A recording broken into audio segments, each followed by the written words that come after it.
chapter 2 in Science of Self-Realization, which is entitled as choosing a guru.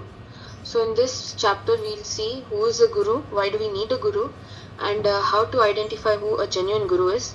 And in the ending we'll see how Srila Prabhupada gives us an example of how humble we are supposed to say in front of a guru.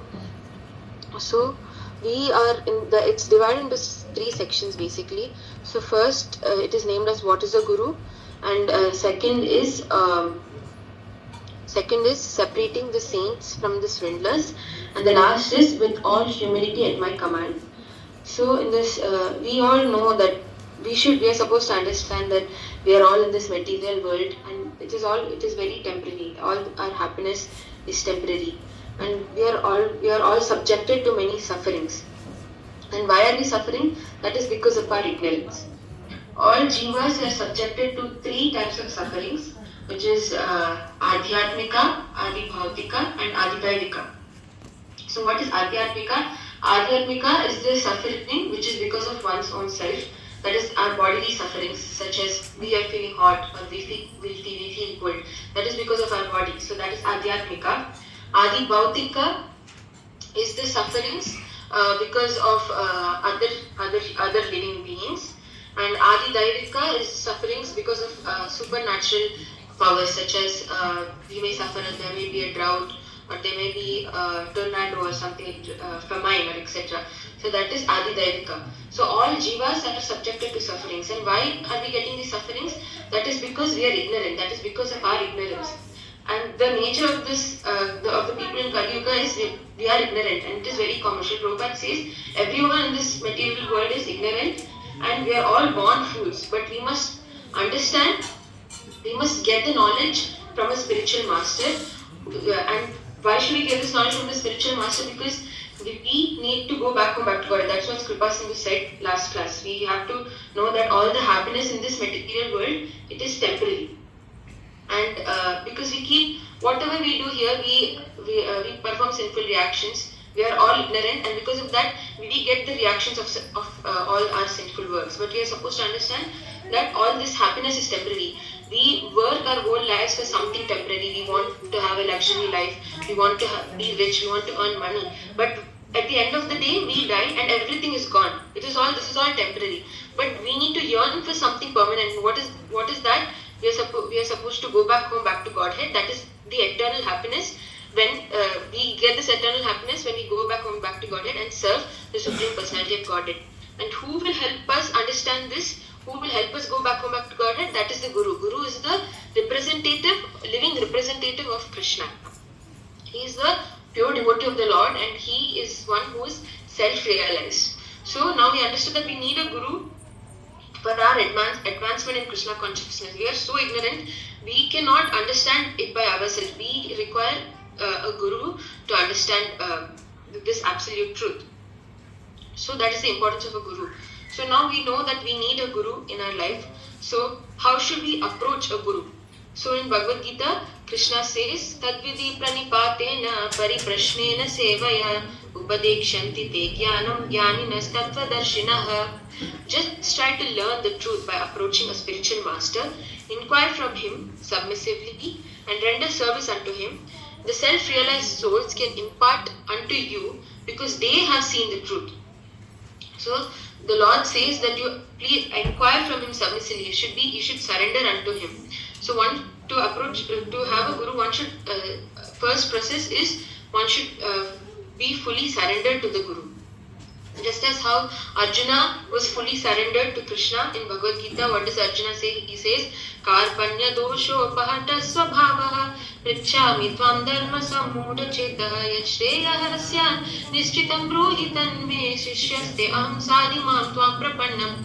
So Arjuna says that I have lost all composure, I am confused. So Krishna, you please direct me, you please tell me what one should do. So one should fully surrender to a guru, and then the guru then the guru will help one understand and impart knowledge unto you. So that is the first step. One should surrender unto guru.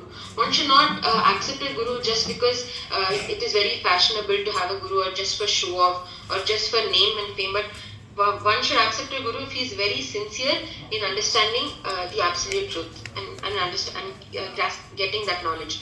One should accept a guru just for that, but not for any material show off or any name or fame, etc., or anything like that. And a guru is as good as God. One should respect a guru just as he is respecting God. Sakshat Dharithena Samashta Sastra. It is said that the guru is as good as God, and one should respect a guru in the same way. One should respect a guru just as God. And one should not accept a guru abruptly, without thinking, without knowing. One should first think. He should see if he is able to surrender to him, and the guru will also see if the disciple is eligible to be a shishya, and then in such a way a good relationship is formed between the guru. One second. Yeah, so in such a way the guru and such a way a bond is formed, a bond is formed between a guru and a disciple. One should not randomly, abruptly just choose a guru or anything like that. That is, Srila Prabhupada says, it is very dangerous. One should not accept a guru suddenly without thinking. It is very dangerous. That is the first part, where we see who is a guru and why should we approach a guru, and how one should approach a guru. Then the second part is separating the saints from swindlers. This is basically a conversation between Srila Prabhupada and a reporter. So we see that these days there are many bogus gurus, bogus people, fake gurus who are available online. They make fake concoctions. They do not tell which. They make their own stories and tell, but they are not a genuine guru because they want name, fame. They say that I'll give you this mantra, you will become God the next day after 1 week. But this is they're fake gurus. They just take money from people and for their sense gratification. They are not actual gurus. Srila Prabhupada says that genuine guru is the one who is addicted, who's most addicted to Krishna.